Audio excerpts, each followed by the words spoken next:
Hi, I'm Vanilla Mwango and my colleague here is Esther. We are all news anchor from Makongeni Secondary School. So we are going to interrogate our principal today about the Makongeni Secondary School, the way it started and the publishment, everything that is in this school. We're going to know what he has for this school, what he has planned for this school. Yes. Yeah, that's all. Maybe you can join us in so that we can see our principal and know what he's going to say.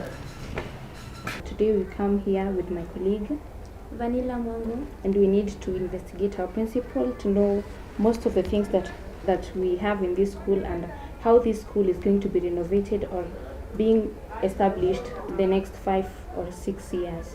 So we are going to start the questions from my colleague.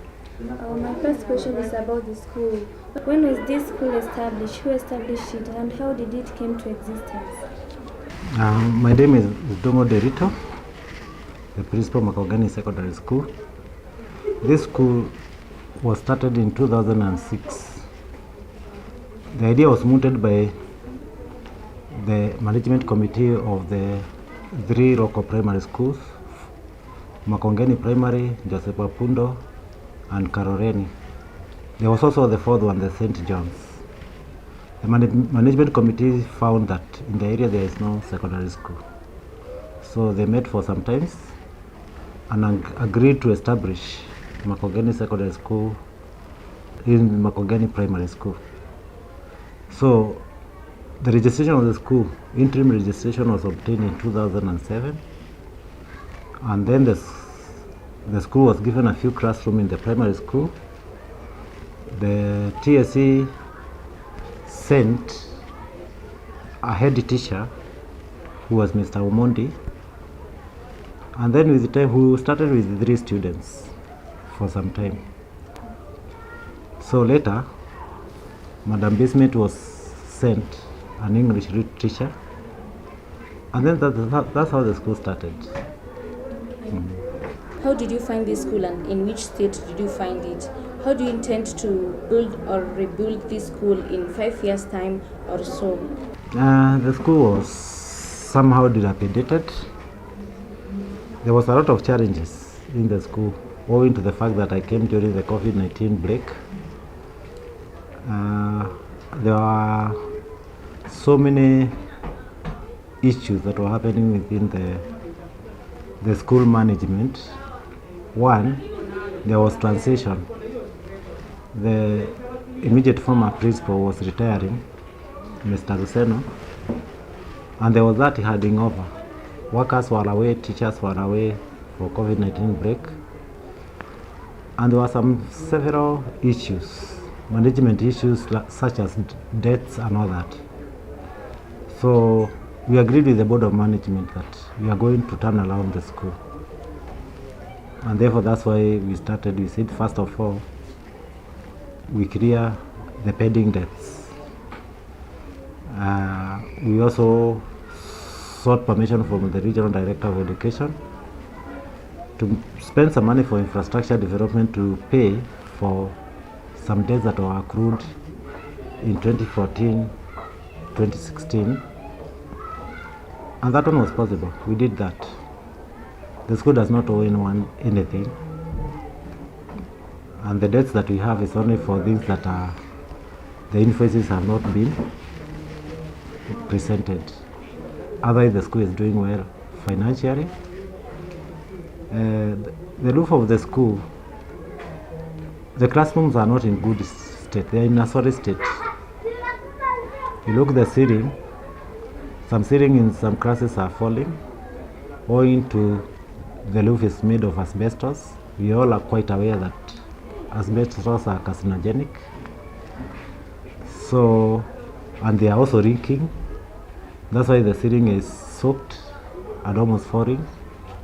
There was no electricity. There was no water in the school. Those are the challenges that we are dealing with. At least we have dealt with some, like shortage water. At least we are able to connect pipe to water in the school. And we are going ahead and repaired some minor issues that are there. Yeah, based on the funds given by the government, is there any help you get maybe from the MCAs, governors, senators? There had been a challenge. The money that I'm quite aware of is when the bus was being bought, the deposit, 1 million shillings, was given by CDF.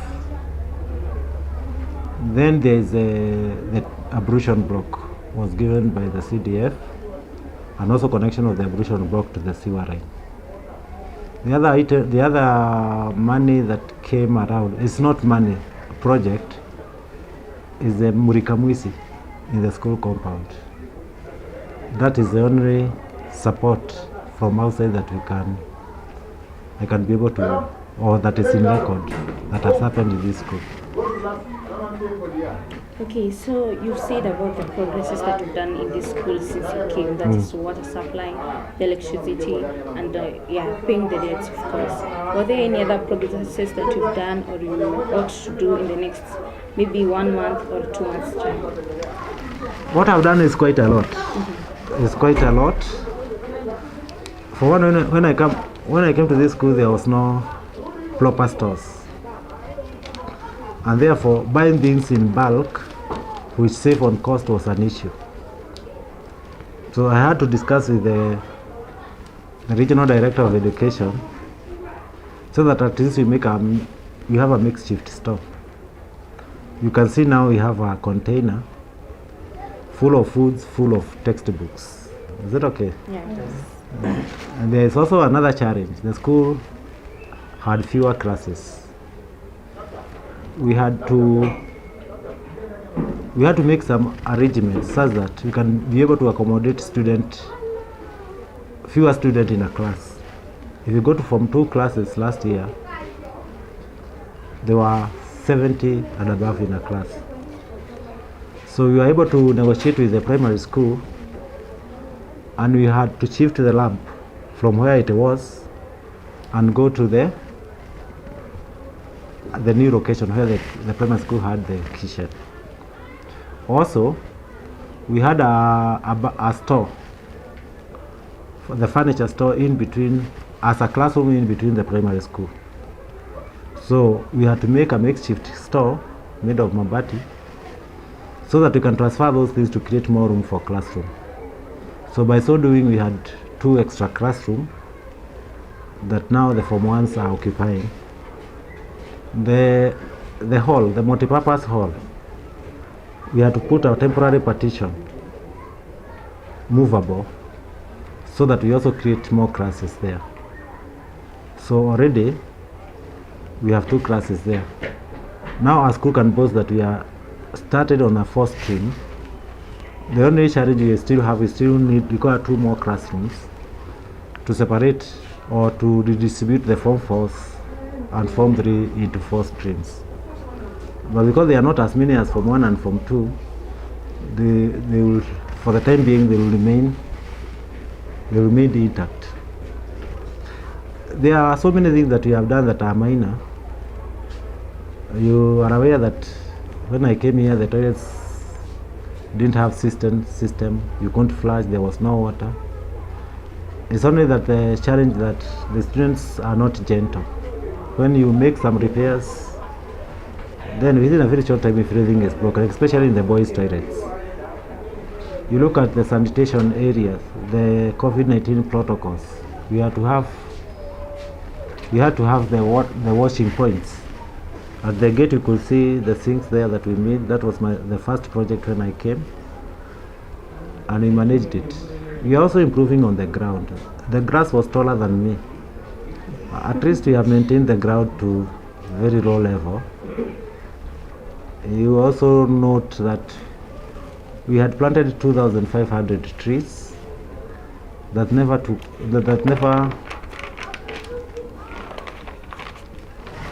took off because of the drought and the animals we have in the compound. We have some sheep that were not needed. But now the plants that we have planted about 41 fruit tree seedlings that are properly fenced, so that in the next 3-4 years We can be using those trees for fruits, to give the students fruits. My office, the tiles were PVC. They were all coming out, isn't it? Yes. At least now the office is smart and all that. We are also fencing the agricultural plot so that the agricultural project, KCSE agricultural project, can be safe.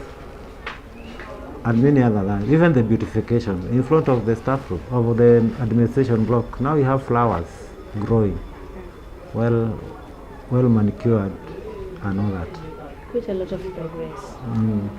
So regarding about the laboratory, we have complaints about stool and table differing in heights. What do you say about this, and how are you intending to do?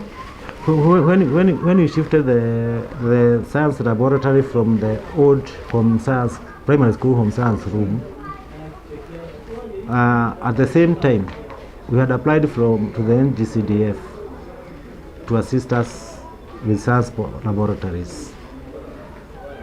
I'm happy the MP, member of National Assembly, agreed to give us 2 science laboratories. We've already formed the project management committee and we have opened the account. We are just waiting for the NGCDF to deposit the money into the bank, and then we can start the process. I can say that the science laboratories are in the procurement stage. So before the end of the year, we'll have 2 fully equipped science laboratories as per the NGCDF statement. So that's why we decided where we are shifting the new science laboratory, the science laboratory, where the science laboratory is currently, we didn't want to do any major modification there because it will be a waste of money. Very soon we are going to Arab, where we will have the gas piping, water in plenty, storage in plenty. So that the current laboratory now will convert it to a home science room. That's why the Form 1s have started home science. And also they also have started French. We want to expand our curriculum. So the 2 new subjects Form 1s are taking is home science and French that we are starting. They have already started. We have already procured a teacher. We have already engaged a French CRA teacher to start French in Form 1. And also home science, the deputy principal is a home science geography teacher, so she has started with home science. So regarding the performance of the students from the time that the school was established, you've said it's 2006, 2007. We've seen that the performance was not quite well, despite the challenges that you've been facing and so on and so forth. But how do you intend to help the students who are currently in Form 4 and all the others who are from Form 1 to get better grades than the ones that were there before? Reaching Form 4, what grade do you want them to get? And for us who are in Form 4 right now, how do you intend to help us so that we can get remarkable grades? When I came, there were no students allowed. I said I came during the COVID-19 break, that is September last year. And then the Form 4 came thereafter in October. We went with them. Unfortunately, about 40 of them never came back to school. You are aware that so many girls were pregnant, others were lactating. So it was very difficult for us to measure our ability by that Form 4 group, because majority just came to do the KCSE. Once they block for the COVID-19 break, they never come back to school. They just come for the KCSE because they were already registered. We could not have denied them not to sit for the KCSE. So we can give an excuse. Maybe that's why they performed so poorly. But I may not buy that as a person, because the few who are religiously coming to school, they could have done better, isn't it? Yeah. But unfortunately, we only managed to have 1 B going for university. Was it a B minus? I'm not sure. A B minus going to university, 4 C, for only 4 Cs. So I may say that I cannot say it is because of COVID-19. because there are some students who blocked for that COVID-19. When the school was reopened, they all came, they attended all the lesson and all that. So there are still other issues that we are trying to investigate why we performed so poorly. So we have put in place several strategies. For one, we are monitoring the teachers' attendance to class. We have done a lot of analysis on the entry behavior of the students, because the excuses has been that we usually admit poor students, but by entry behavior it is not true by that analysis, because the current Form 4, their entry behavior was a C. So my debate with the teachers is that why don't they leave this school with a C? They should not, let us not add value, but just maintain the value. They leave this school with a C. That one will be a mean of 5 plus. Yes. Is it okay? Yeah. So that's the debate we are debating. So you are engaging with each and every individually, department per department. We have also engaged the parents. We have held 2 meetings with the parents, the Form 4 parents, the Form 3 parents. We have also tried to increase the contact hours, owing to the fact that the terms are quite short and the coverage of the syllabus is the same. So we are trying to create time so that very early in the morning, late in the evening, weekends, so that at least we see that we can have enough contact hours. Our observation is that the challenge has always been the background. The teacher who feels that they are more experienced allocate themselves the upper classes, the Form 3, Form 4, that's why they want to teach. The teacher with very little experience are the ones that are given Form 1, Form 2 to lay foundation. So the foundation is usually very weak. The foundation of the students, the current student, is very weak because the teacher who taught them in the formative stages, Form 1, Form 2, were a teacher who didn't have better experience, whereas the teacher with better experience took the examination classes. So the policy that we have undertaken here is that you take your class from Form 1, you take it to Form 4, go for another one in Form 1. So we teach vertically, isn't it? Yeah. So that at least we can have that mix. We have also ensured that if we have several number of new teachers in a department, we make sure that if they are in the same department, let's say chemistry, we don't put all the teachers who doesn't have experience across. We have a teacher who has more experience being together with the rest so that he can be a mentor and also can set the pace. There are also other issues that we have tried to teach, the team teaching. It has not yet picked up, but we are doing that. We have also joined caucuses.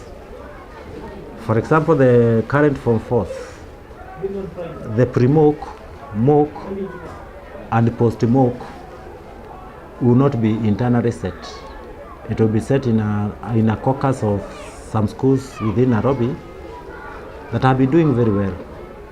So already some of our teachers in this school have gone to join the other teacher to set the pre-mock. That pre-mock will not be marked by our teachers. That mock will not be marked by our teachers. It will be marked by all the teachers in that caucus, a caucus of 16 schools that have come together.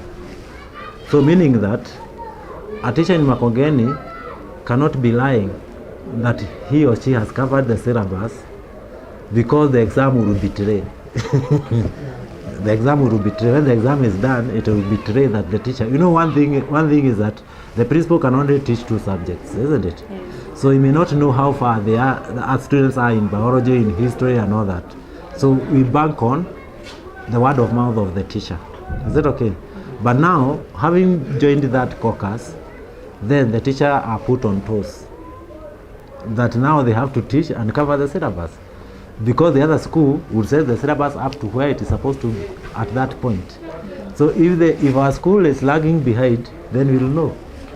So that way is also a motivation to the teachers. It's also a motivation to the teacher to work much harder, look for more time to cover the syllabus.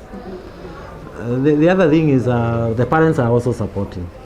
We have agreed with the parents and they are supporting that strategy that we are undertaking. We'll also do a lot of revision.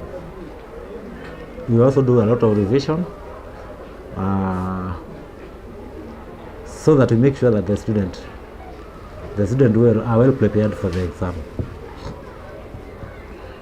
Okay. And due to COVID-19, is the school affected in terms of clubs or games? COVID-19 is a very challenging disease. I'm happy that in our school we don't have aged teachers. I'm one of the oldest teachers in this school. The rest are quite young, below 40, few in 40, below 50, and only 2, 3 above 50. So we at least have a very good generation of teachers who are very energetic, who can really produce resource and all that. So the challenge we are having with COVID-19 is that they don't want to be vaccinated because obviously they are not very much affected by COVID-19. At least we had a teacher who tested COVID-19 positive. He recuperated and he's okay. He's back in teaching. We also had a support staff who got COVID-19. Yeah, she went and now she's okay. So what I'm happy about is that at least more than 70% of the teachers have now been vaccinated. So the challenge we are having is the students. The students doesn't want to wear masks, and if they wear a mask, they don't wear it properly. Washing of hands, they are not observing the COVID-19 protocol strictly. They only pretend they are when in the neighborhood of a teacher, but when the teacher goes, that one is gone. So at least the good thing is about the COVID-19 is that it's not affecting seriously the young generation. I know most of our students here are COVID-19 positive, but they are just asymptomatic. So that's the challenge that we are having. So they cannot be affected so seriously by the COVID-19. So I think that's the much I can say about COVID-19. Otherwise, we are taking all necessary precautions. We are providing everything. The sanitizers are there, but the parents have to provide the masks. Okay, so what do you think about the school flag, since you had asked us as Form 4s to choose the colors and the patterns of the flag? So is it going to take place or not? Those are important things in the tradition of the school. You should have a school flag, should have a school song, anthem, and so on. And even you can see in the modification, we have 3 flag posts. One for the national flag, one for the school flag, the other one for the East African community flag. So that idea is there. So we wanted to have, I'd say that you design a flag. And then I was told that long ago there used to be a school flag. So I'm waiting for Mr. Mandela to give me the flag, just to see, because there is no need of reinventing the wheel. Yeah. Although he was arguing that the flag was only used when they are going for football matches. If it represents the image of the school, then you can still adopt it. Otherwise, we are still in the process of designing a school flag as well as a school anthem. For me, I'm finished with my question. If I may ask, any colleague here who has a question to ask? Okay, Esther, you can take it. Okay, if there is no question, I opt to, you should introduce yourselves. Maybe we should start with this side. Okay, I'm Mustafa Ali. I'm from 3A, member of journalism club. I'm Makongeni Secondary